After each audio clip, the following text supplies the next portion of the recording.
Beginilah kondisi pelabuhan Nusantara Parepare pada Jumat 8 Mei 2020. Tidak terlihat ada pembongkaran penumpang di pelabuhan ini, tetapi menurut pantauan tribunparepare.com hanya terlihat ada pembongkaran barang-barang atau logistik di pelabuhan ini.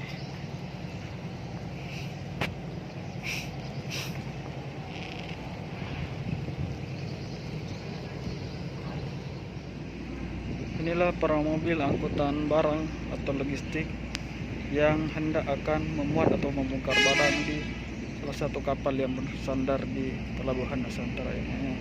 Nanti kita saksikan bersama, ada beberapa mobil truk yang akan antri untuk